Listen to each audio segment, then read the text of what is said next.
आज से 23 साल पहले ये 13 दिसंबर की ही बात थी जब जैश-ए-मोहम्मद के 5 आतंकवादियों ने हमारे इंडियन पार्लियामेंट में घुसकर 2001 पार्लियामेंट अटैक को अंजाम दिया। आज की 3D एनिमेटेड वीडियो में हम स्टेप बाय स्टेप समझेंगे पांचों में से कौन सा आतंकवादी पार्लियामेंट के किस गेट के सामने मरा, कैसे मरा और उसको किसने मारा।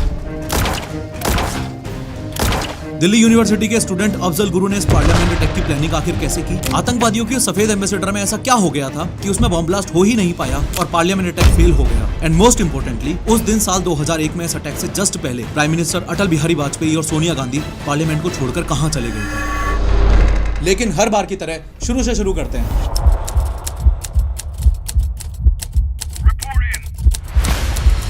देखो आपके सामने ये जो गोल सा स्ट्रक्चर है ये अपना इंडियन पार्लियामेंट था शब्द मैं इसलिए यूज कर रहा हूँ क्योंकि अब ये एक म्यूजियम बन चुका है और इसके जस्ट सामने नया पार्लियामेंट बन चुका है। खैर पार्लियामेंट के चारों तरफ ये एक सर्कुलर रोड बनी हुई है जो बाकी बाहर वाली रोड से जुड़ी हुई है। हमारे काम की ये दो चौक हैं जो पार्लियामेंट के सामने वाले एपीजे अब्दुल कलाम मार्ग के थ्रू जुड़ी हुई है। ये राइट वाली है संसद चौक और ये लेफ्ट वाली इसलिए इंपोर्टेंट है क्योंकि पांचों आतंकवादियों के साथ इनकी फर्जी सफेद एम्बेसडर गाड़ी पार्लियामेंट में एंटर करने के लिए यहाँ रेडी खड़ी हुई है। इस आयरन गेट 1 के थ्रू ये गाड़ी पार्लियामेंट में घुस के अटैक करे उससे पहले आप ये समझो कि इस पार्लियामेंट के टोटल 12 गेट्स हैं। ये सभी गेट्स एंटी क्लॉकवाइज डायरेक्शन में स्थित हैं। मेन और इंपोर्टेंट गेट हैं ये गेट नंबर 1 और बाकी सारे गेट्स अलग अलग मिनिस्टर्स, एमपीज, वीवीआईपीज या मीडिया आदि के आने जाने के लिए रिजर्व्ड हैं। फॉर एग्जांपल ये गेट नंबर 11 का इस्तेमाल होता था उस समय के इंडिया के वाइस प्रेसिडेंट श्री कृष्णकांत के द्वारा और ये गेट नंबर 5 का इस्तेमाल होता था उस समय के इंडिया के honourable prime minister Shri Atal Bihari Vajpayee के द्वारा। 2001 पार्लियामेंट अटैक एक फेलियर क्यों माना जाता है वो मैं आपको आगे बताऊंगा, लेकिन उससे भी पहले ये समझो कि ये जो पांचों आतंकवादी इस गाड़ी में बैठे हुए हैं इनका इनिशियल प्लान आखिर था क्या,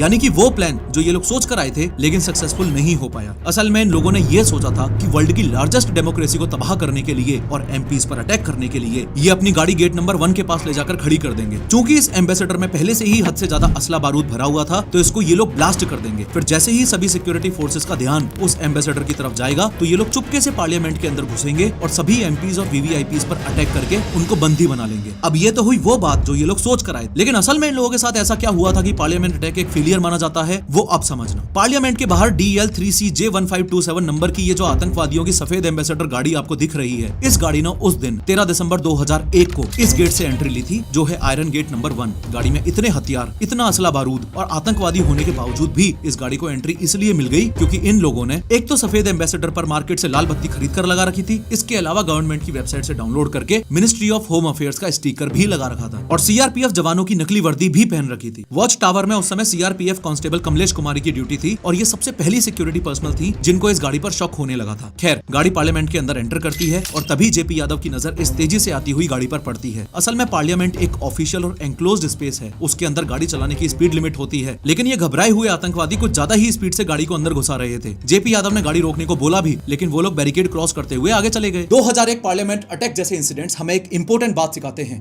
कि सिक्योरिटी सिर्फ गन्स और गार्ड्स से ही नहीं, इंटेलिजेंस और टेक्नोलॉजी से भी होती है। आज के जमाने में जहां वॉर्स और बॉर्डर्स के साथ साथ साइबर सिक्योरिटी का भी इतना ज्यादा खतरा है, डेटा साइंस और मशीन लर्निंग जैसे एडवांस्ड टूल्स देश की सुरक्षा को नेक्स्ट लेवल पर ले जाने के लिए बहुत ज्यादा जरूरी है। अगर आप भी डेटा साइंस और मशीन लर्निंग के फील्ड में अपना करियर बनाना चाहते हो तो Scalar.com आपकी मदद कर सकता है। Scalar एक ऑनलाइन टेक एजुकेशन प्लेटफॉर्म है जो आपको software development, data science, machine learning का सही ज्ञान देता है और 100+ कैपस्टोन प्रोजेक्ट्स के साथ ये भी सिखाता है कि YouTube जैसे बाकी प्लेटफॉर्म्स एग्जैक्टली काम कैसे करते हैं। आजकल के टेक एजुकेशन में डेटा साइंस और मशीन लर्निंग का बहुत बड़ा हाथ है एंड मोस्ट इंपोर्टेंटली सिर्फ टेक सेक्टर में ही नहीं बल्कि health care, finance, automobile, food delivery, energy और मैन्युफैक्चरिंग जैसे हर एक सेक्टर में डेटा साइंस और मशीन लर्निंग का डायरेक्ट इस्तेमाल हो रहा है। You will also have free live master classes and one-on-one mentorship with people who are already working in big tech companies and help with interview preparations. Moreover, Scalar के through आप जब खुद को स्किल करने की सोच लेते हो तो Scalar आपका अंत तक साथ देता है। This means you also get in touch with Scalar's vast alumni network and get placed in top companies through their placement partners such as Netflix, Amazon, Flipkart and Google. In fact, 150% median hike के साथ 90% से ज्यादा Scalar learners को big tech में placement मिल चुका है। सबसे best बात यह कि EMI ऑप्शंस की वजह से सब कुछ इजीली एक्सेसिबल है।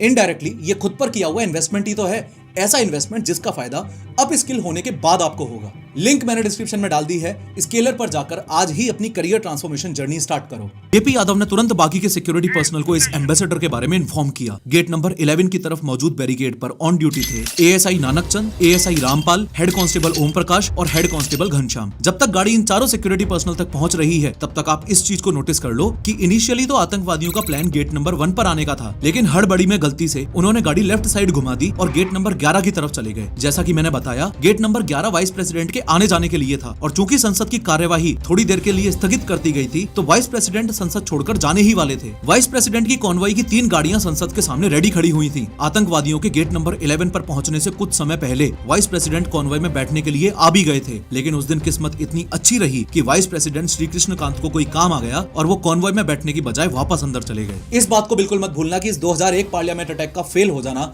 इंडिया के लिए बहुत बड़ी खुशखबरी की बात थी, क्योंकि 200 से भी ज्यादा एमपीज और एमएलएज अटैक के समय पार्लियामेंट की बिल्डिंग के अंदर ही मौजूद थे। एलके अडवाणी, सुषमा स्वराज, प्रमोद महाजन, अरुण जेटली एक्सेट्रा सब अंदर ही थे। असल में हुआ यह था कि उस दिन 13 दिसंबर को कोइंसिडेंस से पार्लियामेंट के अंदर पोटा यानी कि प्रिवेंशन ऑफ टेररिज्म एक्ट, इस पर ही डिबेट चल रहा था। डिबेट और हल्ला गुल्ला इतना ज्यादा बढ़ गया कि 11:28 पर 40 मिनट के लिए प्रोसीडिंग्स को एडजर्न कर दिया गया।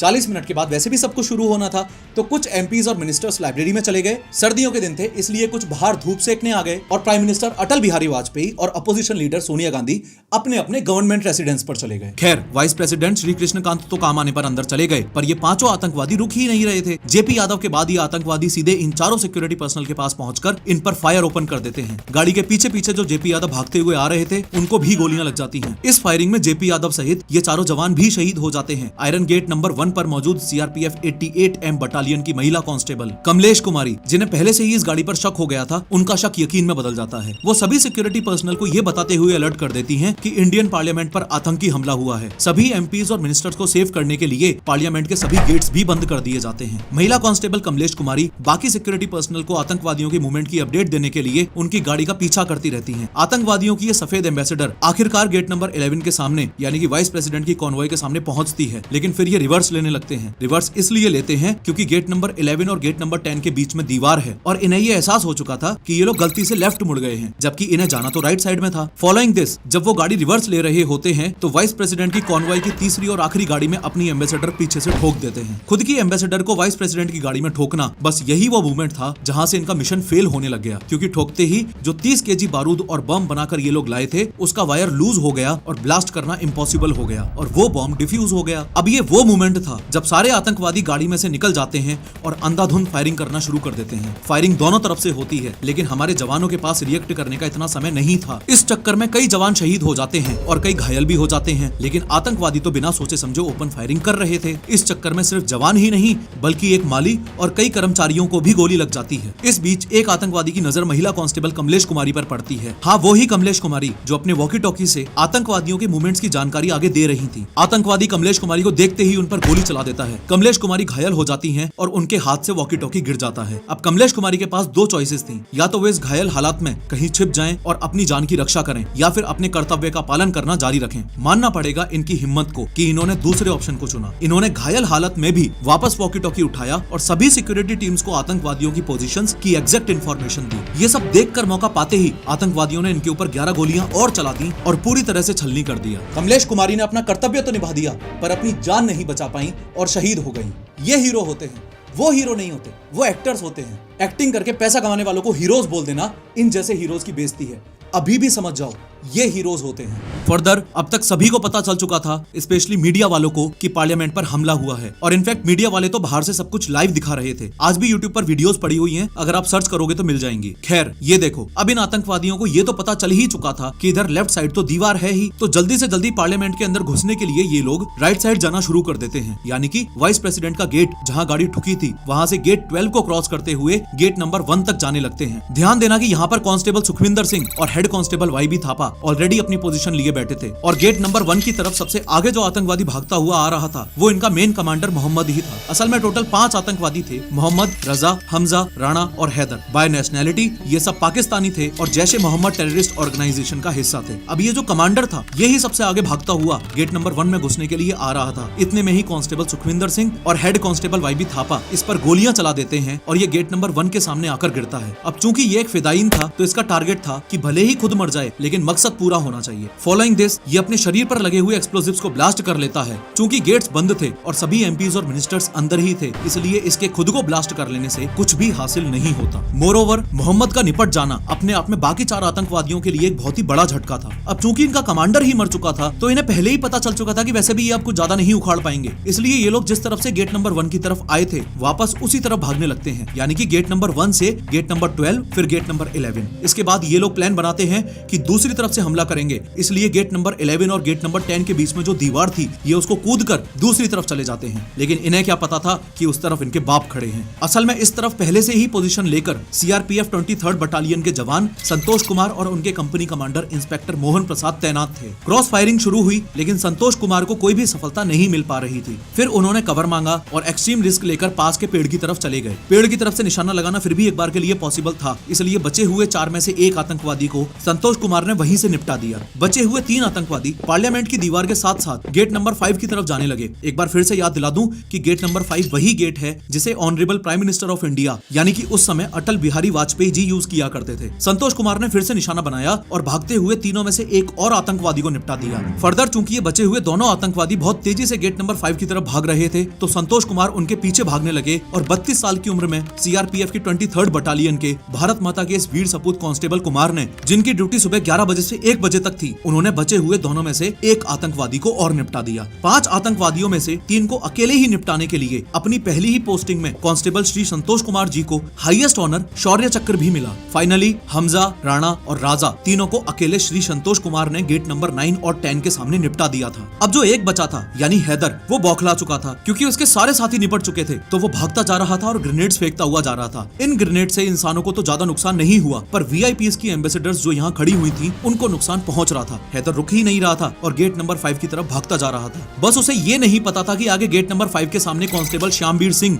अपनी पोजीशन लिए हुए मौजूद थे। ऑनरेबल प्राइम मिनिस्टर के गेट यानी कि गेट नंबर 5 पर पहुंचने से जस्ट पहले जैसे ही कांस्टेबल श्यामवीर सिंह के निशाने पर हैदर आया, वैसे ही उन्होंने हैदर को भी निपटा दिया। फाइनली पांचों के पांचों आतंकवादी ढेर हो चुके थे। ये पूरा हादसा टोटल 40 मिनट्स तक चला। 12:10 पर गोलियां चलना बंद हो चुकी थी और पार्लियामेंट में एक अलग ही किस्म का सन्नाटा छा गया। अब आफ्टर मैथ को 3D एनिमेशन से समझो। 2001 पार्लियामेंट अटैक में इंडिया ने अपने 9 लोगों को खोया, 18 लोग घायल हुए और 5 पाकिस्तानी आतंकवादी भी मारे गए। कुछ बेसिक हाइलाइट्स ये हैं कि इस आयरन गेट नंबर 1 से आतंकवादियों की सफेद एम्बेसडर गाड़ी अंदर घुसी थी। इनको रोकने के चक्कर में कांस्टेबल जेपी यादव सहित सबसे पहले हमारे 5 जवान शहीद हुए। इसके बाद अपने कुछ जवान वाइस प्रेसिडेंट के गेट नंबर 11 के सामने शहीद हुए। एक माली भी मारा गया और महिला कांस्टेबल कमलेश कुमारी को भी गोलियां लगी। अगर आतंकवादियों की बात करूं तो सबसे पहला आतंकवादी और इन सबका लीडर यानी कि मोहम्मद गेट नंबर 1 के सामने मरा। बचे हुए 3 आतंकवादियों को गेट नंबर 9 और गेट नंबर 10 के सामने कांस्टेबल संतोष कुमार ने निपटाया। आखिरी आतंकवादी हैदर को गेट नंबर 5 पर पहुंचने से ठीक पहले कांस्टेबल श्यामवीर सिंह ने निपटा दिया। इतना बड़ा कांड हो गया और जो आतंकवादी आए थे वो भी सारे मारे गए।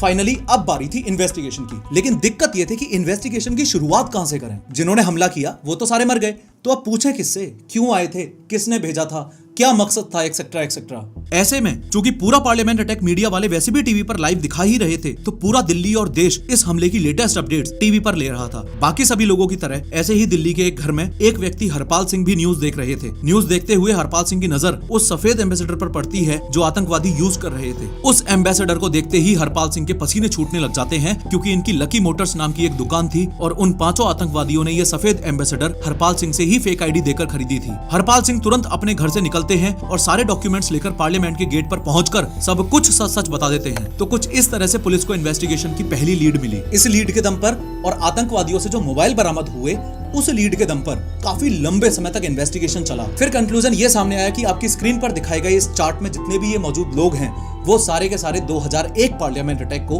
अंजाम देने में शामिल थे। अब यूं तो इंटरनेट पर बहुत सारे ऐसे वीडियोस और आर्टिकल्स पड़े हुए हैं जो आपको ये बताते हैं कि ये सारे लोग आपस में कैसे कनेक्टेड थे और इन्होंने ये सब कैसे किया, लेकिन वो बहुत ज्यादा कॉम्प्लिकेटेड है। इसलिए professor of how YouTube channel पर वीडियो देखने का सबसे बड़ा एडवांटेज ही ये है कि अगले सिर्फ 2 मिनट में सिंपल और क्लियर एक्सप्लेनेशन के थ्रू आपको इजीली समझ आ जाएगा बताऊंगा कि इन सभी ने मिलकर स्टेप बाय स्टेप क्या क्या किया और पार्लियामेंट अटैक को अंजाम कैसे दिया। देखो, नेटफ्लिक्स पर अभी 3 महीने पहले एक नॉन फिक्शनल वेब सीरीज आई है, द कंधार हाईजैक। आज से लगभग 26 साल पहले 1999 में ये हाईजैक सच में हुआ था और इसका पार्लियामेंट अटैक से सीधा कनेक्शन है। बात 24 दिसंबर 1999 की है। ये IC-814 सिर्फ 1 घंटे की फ्लाइट थी जो कि नेपाल के काठमांडू से भारत में दिल्ली जानी थी। उस दिन इस फ्लाइट के अंदर क्रू मेंबर्स को मिलाकर टोटल 191 लोग मौजूद थे। ये फ्लाइट उस दिन शाम को 4:39 PM पर उड़ने वाली थी और भारत में दिल्ली में 5:39 PM पर लैंड करने वाली थी। उस समय काठमांडू एयरपोर्ट की सिक्योरिटी की हालत इतनी खराब थी कि वहाँ की सिक्योरिटी वैसे ही थी जैसी आज के समय में भारत के बस स्टैंड पर होती है। इसी मौके का फायदा उठाकर कुछ आतंकवादी और उनका लीडर मोहम्मद भी इस फ्लाइट में घुस जाते हैं, इस फ्लाइट को हाईजैक कर लेते हैं और कैप्टन को बोलते हैं कि भाड़ में गया दिल्ली, अब इस फ्लाइट को लाहौर लेके चल। यहाँ एक बात पर ध्यान दो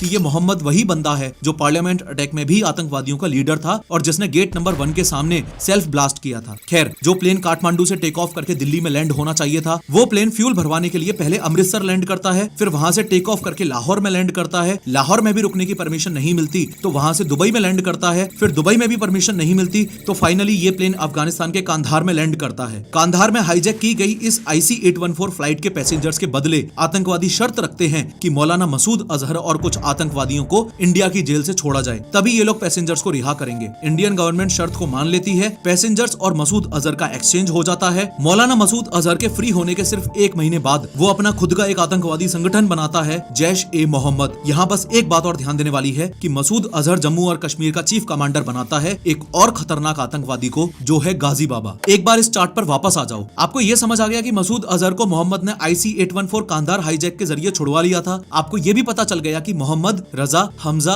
राणा और हैदर वो लोग हैं जिन्होंने पार्लियामेंट पर हमला किया था। और अब आपको ये भी पता है कि गाजी बाबा को मसूद अजहर ने जम्मू एंड कश्मीर में जैश-ए-मोहम्मद का कमांडर बना दिया था। अब बस ये समझना बाकी है कि तारिक, अफजल गुरु, SAR गिलानी, शौकत और अफसान गुरु ने क्या क्या रोल निभाया। शुरुआत अफजल गुरु और तारिक से करते हैं। देखो, जून 1969 में पार्लियामेंट हमले के मास्टरमाइंड अफजल गुरु का जन्म जम्मू एंड कश्मीर के बारामुल्ला डिस्ट्रिक्ट के सोपोर गांव में हुआ था। 20 साल की उम्र में ही अफजल गुरु LOC बॉर्डर पार करके POK के मुजफ्फराबाद में आतंकवादी बनने की ट्रेनिंग लेने चला गया। 2.5-3 महीने की ट्रेनिंग के बाद अफजल गुरु और उसके बहुत सारे साथी LOC क्रॉस करके वापस अपने घर इंडिया में आ गए। इंडियन आर्मी को खबर लग जाती है कि J&K के कुछ नौजवान POK में आतंकवादी ट्रेनिंग लेकर वापस इंडिया में घुस गए हैं। ये खबर मिलते ही इंडियन आर्मी एक-एक को पकड़ना शुरू कर देती है। अफजल गुरु और उसके घर वाले डर जाते हैं क्योंकि ये अफजल भी POK से ट्रेनिंग लेकर ही आया था। तो अफजल गुरु को उसके घर वाले बोलते हैं कि तू बारामुल्ला डिस्ट्रिक्ट छोड़ दे वरना पकड़ा जाएगा और चुपके से दिल्ली भाग जा। उस समय दिल्ली के मुखर्जी नगर में अफजल गुरु का कजन रहता था, शौकत हुसैन गुरु। अफजल गुरु अपने उस कजन के पास दिल्ली भाग जाता है और कुछ साल वहाँ रहता है। ये वही ड्यूरेशन था जब अफजल गुरु ने दिल्ली यूनिवर्सिटी में अपनी ग्रेजुएशन पूरी की। अफजल गुरु और शौकत हुसैन गुरु की जान पहचान एक और शख्स से होती है जो उसी यूनिवर्सिटी यानी दिल्ली यूनिवर्सिटी में अरेबिक का प्रोफेसर था और जो इन्हीं दोनों के डिस्ट्रिक्ट से यानी कि बारामुल्ला से बिलोंग करता था। दोस्ती गहरी होने के बाद ये तीनों रिपोर्टेडली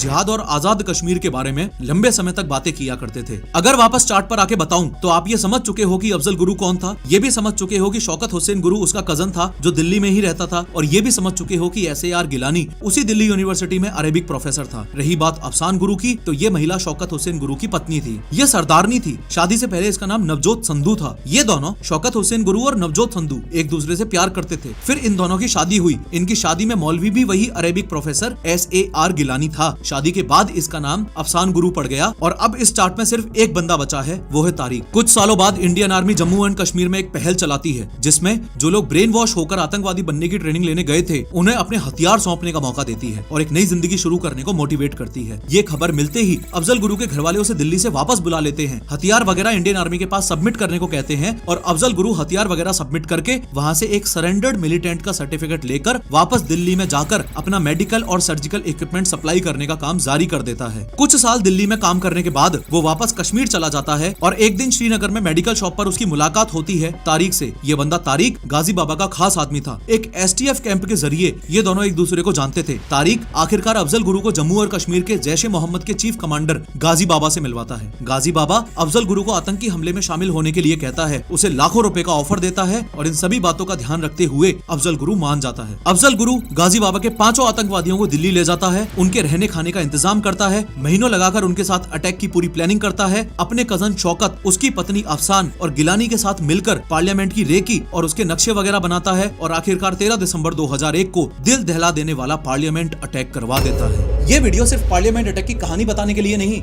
बल्कि जनता में इन वीर शहीदों की जागरूकता फैलाने के लिए और इनको एक ट्रिब्यूट देने के लिए बनाई गई है। पार्लियामेंट हमले के मास्टरमाइंड अफजल गुरु को 9 फरवरी 2013 को सुबह 8 बजे फांसी देने के बाद जेपी यादव और बाकी सभी शहीदों के घर में उत्सव मनाया जाता है। एक बार फिर से याद दिला दूं कि स्केलर का लिंक नीचे डिस्क्रिप्शन में दिया हुआ है, उस पर क्लिक करके आप स्केलर की free live master classes attend कर सकते हो। खैर, इस वीडियो पर क्लिक करके अभी के अभी देखो कि सत्तू वर्सेस वे प्रोटीन के नाम पर एक फेक कंट्रोवर्सी करके कैसे आप लोगों को बनाया जा रहा है और उसके पीछे की साइंस क्या है।